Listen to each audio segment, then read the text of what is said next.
Since और फार बहुत ही आसान है। एक दो पॉइंट समझिएगा तो आप आंखें बंद करके ठीक कर सकते हैं एग्ज़ाम में। सिंस का इस्तेमाल कहाँ पे होता है, फार का इस्तेमाल कहाँ पे होता है। सिंस मतलब जो मैथमेटिक्स में कमज़ोर है, एक डिफिनेट पॉइंट बताता है, पॉइंट ऑफ टाइम हमें बताता है, और वो मैथमेटिक्स में कमज़ोर है। वो हमें बताता है कि 2017 से ये काम हुआ है, वो हमें बताता है कि मंडे से ये काम हुआ है, वो हमें बताता है कि सुबह 8 बजे से ये काम हो रहा है। ये हमें मैथमेटिक करके हिसाब नहीं दे सकते कि वो 4 सालों से ये काम कर रहा है, 2 घंटों से ये काम कर रहा है, कितने सालों से ये काम कर रहा है, कितने सेकंड से कितने मिनट से ये काम कर रहा है। ये हिसाब किताब में वो वीक है।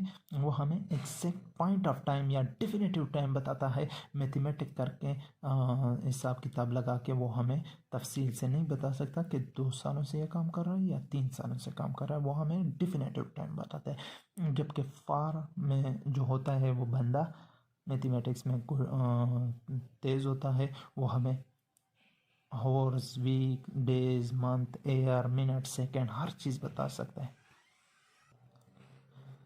मतलब 50 सेकंड से ये काम हो रहा है, 2 सालों से ये काम हो रहा है, 50 सालों से काम हो रहा है, 35 दिनों से ये काम हो रहा है, 2 वीक से ये काम हो रहा है, 6 घंटों से ये काम हो रहा है। तो अगर हिसाब किताब लगा के उसने आपको कोई चीज़ बताई है, तब हम क्या इस्तेमाल करेंगे, फार का इस्तेमाल करेंगे।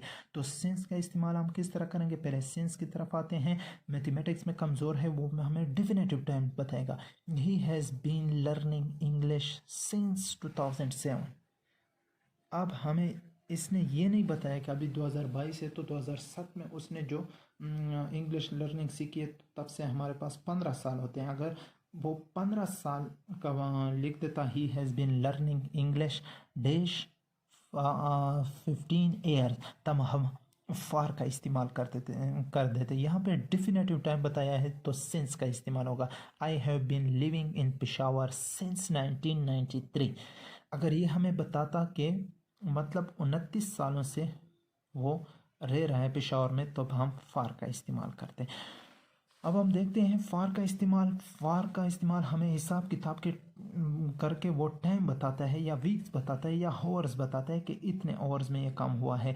ही has been learning for 2 hours. वो हमें 2 घंटे, वो इंग्लिश कितने घंटों से सीख रहा था, 2 घंटों से सीख रहा था। मतलब उसने हिसाब किताब लगा लिया कि वो 3 बजे से 5 बजे तक था, तो 2 घंटे हुए हैं। अभी डिफिनेटिव टाइम हमें नहीं बताया है, हमें ड्यूरेशन बताया इसने हिसाब किताब लगा के।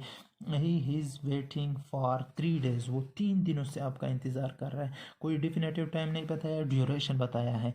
I have living in Peshawar for 4 weeks. Since में चेक कर लें, 1993 डिफिनेटिव टाइम बताया है, यहाँ पे हमें ड्यूरेशन बताया है, तो ड्यूरेशन में फार आएगा, यहाँ पे डिफिनेटिव टाइम बताया है। He has been talking on phone for 5 minute. हमें मिनट के बारे में बताया है, डे के बारे में बताया गया, वीक के बारे में, मंथ, ईयर, मिनट, सेकंड के बारे में जब बताएंगे तो ड्यूरेशन बताएंगे। हिसाब किताब लगा के इतना टाइम हुआ है तो यहाँ पे फार लगेगा। डिफिनेटिव टाइम बताया है, हमें एक तारीख बताई गई है, पॉइंट ऑफ टाइम बताया गया है, तो वहाँ पे सेंस लगेगा। इसके अलावा फार का इस्तेमाल कहाँ पे होता है, जिस चीज़ पे आपका हक हो तो वहाँ पे फार का इस्तेमाल करते हैं। दिस इज़ फॉर यू, इस पे आपका हक है। माई लाइफ इज़ फॉर, मेरी ज़िंदगी पे किसका हक है, मेरे मुल्क का हक है। This my life is for my country.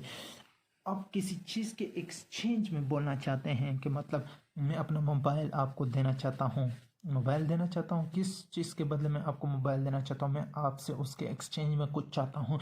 मतलब मैं आपको कहता हूँ कि आप अगर आप मेरा चैनल सब्सक्राइब कर दें तो मैं आपको मोबाइल दूंगा, या मुझे आप लाइक दे दें तो मैं आपको मोबाइल दूंगा। तो इस तरह मैं एक्सचेंज में आप लोगों से कुछ चाहता हूँ।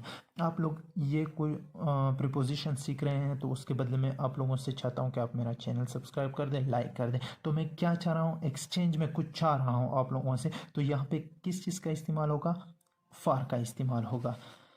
आई will give you my phone for 1 like, मैं 1 लाइक के लिए आपको अपना फ़ोन दूंगा। This books are available for RS 100 cash, exchange जो है 100 रुपये का एक्सचेंज करोगे, 100 रुपये आप उसे दोगे तब आपको बुक मिलेगी। आपको चीज़ नहीं दोगे तो किस तरह आपको चीज़ मिलेगी। तो एक्सचेंज के लिए हम फार का इस्तेमाल करते हैं। तो these books are available for RS100 cash. एक और यूज़ है सिंस का, जो वजह हमें बताती है टू शो रीज़न बताने के लिए, कि मतलब वहाँ पे हम सिंस का इस्तेमाल करते हैं, जो आपके लिए आसानी बना सके। मतलब जो टू शो रीज़न, किसी चीज़ का रीज़न शो करने के लिए हम सिंस इस्तेमाल करते हैं। Dash he will ill, he did not attend my birthday party। जब से वो बीमार है, मतलब रीज़न शो कर रहा है कि वो बीमार है। he did not attend my birthday party, वो बीमार है, इस वजह से उसने मेरी बर्थडे पार्टी ज्वाइन नहीं की। सिंस आई वॉज पुअर, जब से मैं गरीब था, वजह बताई है, रीज़न बता रहा है। I had to sacrifice my dream, मैं अपने ख्वाबों की कुर्बानियाँ देता था। तो रीज़न शो करने के लिए सिंस का इस्तेमाल। बाकी डिफिनेटिव टाइम आ जाए, सिंस मंडे, सिंस 2017, सिंस इस तरह कोई डे हो, मंथ हो, years, exact point of time बताया हो तो सिंस का इस्तेमाल लगाएंगे, सिंस का इस्तेमाल करेंगे। और ड्यूरेशन हमें बताई हो तो फॉर का इस्तेमाल करेंगे। तो इसके साथ ही हमारे पास प्रीपोजिशन ख़त्म हुए हैं। कौन कौन से हमने कर लिए? To, on to, on, by, with, until, under, below, above, और एंड, सिंस एंड फॉर, ये सब प्रीपोजिशन हमने कर लिए। अगर आपने नहीं देखे हैं तो बाकी ये प्लेलिस्ट में UBN 28 में जाके प्लेलिस्ट में इंग्लिश फ़ोल्डर चेक कर लें।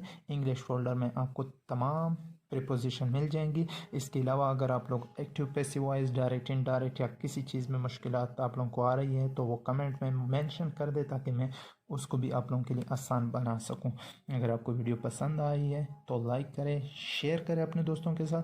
चैनल सब्सक्राइब नहीं किया तो सब्सक्राइब करें।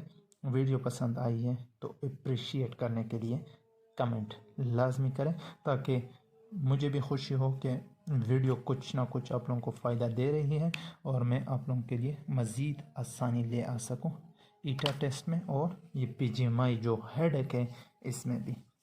थैंक यू, अल्लाह हाफ़िज़, बेस्ट ऑफ लक।